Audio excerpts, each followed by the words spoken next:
A convoy moves through the Nevada desert at night. No headlights ahead of it, no signs on the road.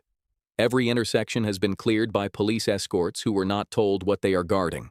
The drivers were not told either. They were given coordinates, a departure time, and one rule: do not stop for any reason. Inside the container at the center of the convoy is an aircraft that, officially, does not exist. Almost nobody alive even knows it is real. And the metal it was built from came from the Soviet Union.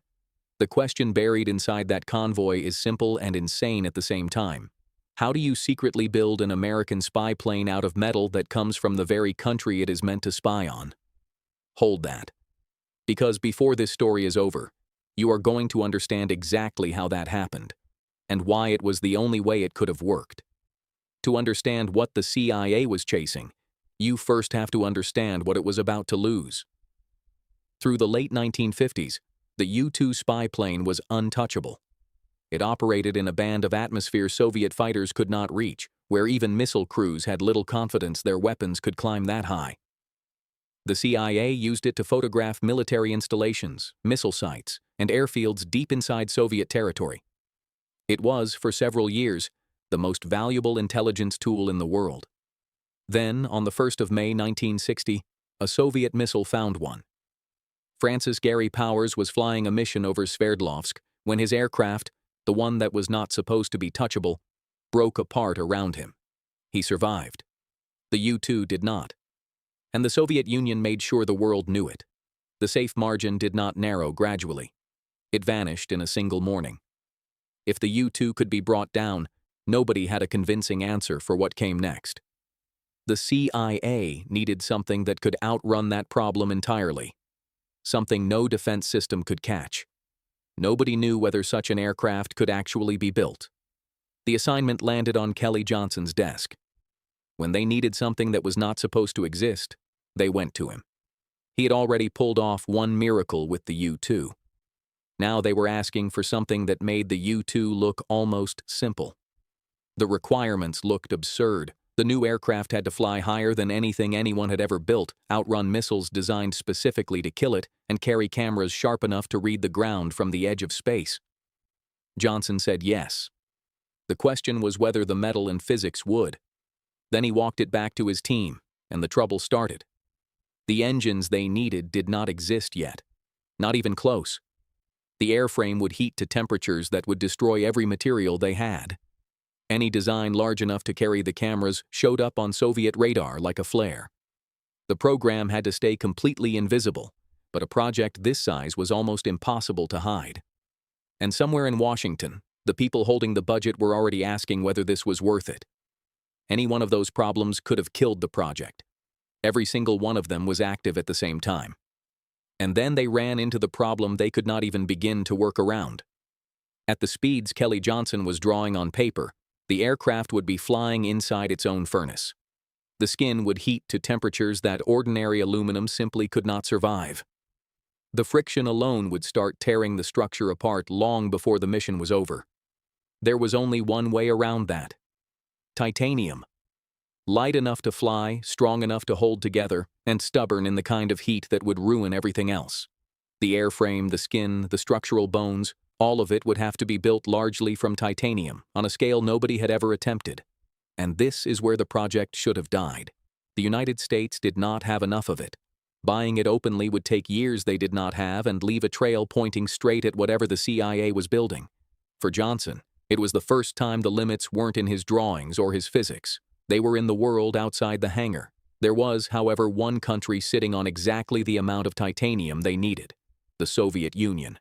The very place this aircraft was being designed to spy on was the only practical source for the metal it had to be built from. For a moment, the project had simply run out of road. From this point on, it stopped being an engineering problem. It became something else. Johnson could solve equations. He could not, by himself, solve this. The CIA did not go to the Soviet Union and ask for titanium. It did something quieter. A set of small commercial firms appeared in corporate registries, each one impossible to connect to Washington. Through middlemen in other countries, those companies started placing orders with Soviet exporters for one thing: titanium.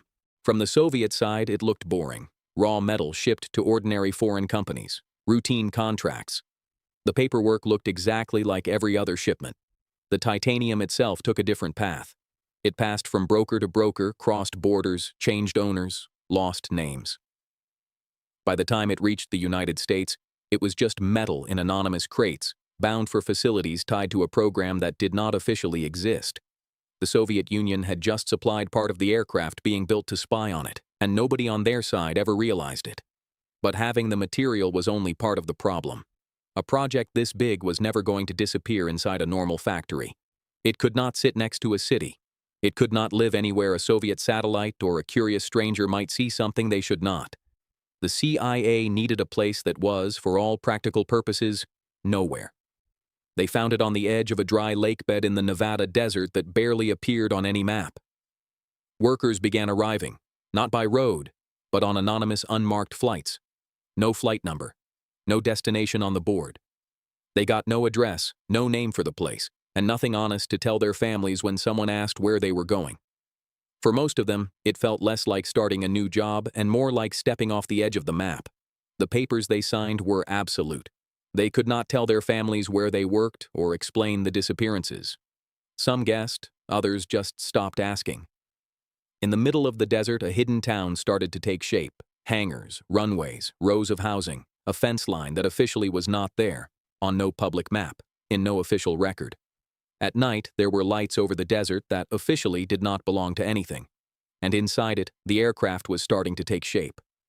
For Johnson, this was the place where his impossible drawings either turned into an aircraft or disappeared into the sand with everything else the government never admitted existed. It nearly did not survive what came next. The test flights started turning up results no one had expected. The structure was taking more stress than the drawings had promised. Engine issues piled on top of control problems until some profiles were genuinely dangerous to fly. There were runs where the pilot climbed out of the cockpit and nobody said anything for a long time. For Johnson, every bad number on a test report was not just a problem with an aircraft. It was a verdict on years of his own decisions. There was one point where the program came close enough to cancellation that the people running it stopped talking about success and started talking about damage control. After years of Soviet titanium, shell companies, hidden facilities, and engineers who had given everything to a project they couldn't name, the aircraft was still not doing what it needed to do. And the people with the authority to end it were paying close attention. The politics were turning against it too. The bills were getting bigger. There were people who could kill the project with a single signature, and some of them had already picked up the pen. For a while, the line between survival and cancellation was razor thin. And then it worked.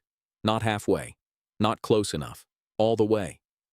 Think about what that meant. Years of impossible requirements, engines that had to be invented, materials that had to be sourced from the enemy, a base that officially did not exist, test flights that nearly ended everything, budget meetings that nearly finished what Soviet missiles could not.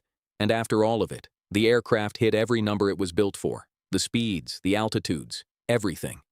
No missile the Soviets had could get near it. Nothing in the sky could touch it. The thing that should not have existed was flying. And inside the airframe, doing its job at the edge of space, was Soviet titanium. Metal sold through fake companies, moved under false names, stripped of every trace of where it came from. It was now above the very country that had supplied it.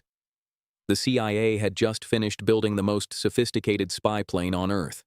The country it was designed to watch had quietly helped pay for it. The A-12 never became famous the way its successor did. The SR-71 Blackbird carried the design forward and became one of the most recognizable aircraft in history.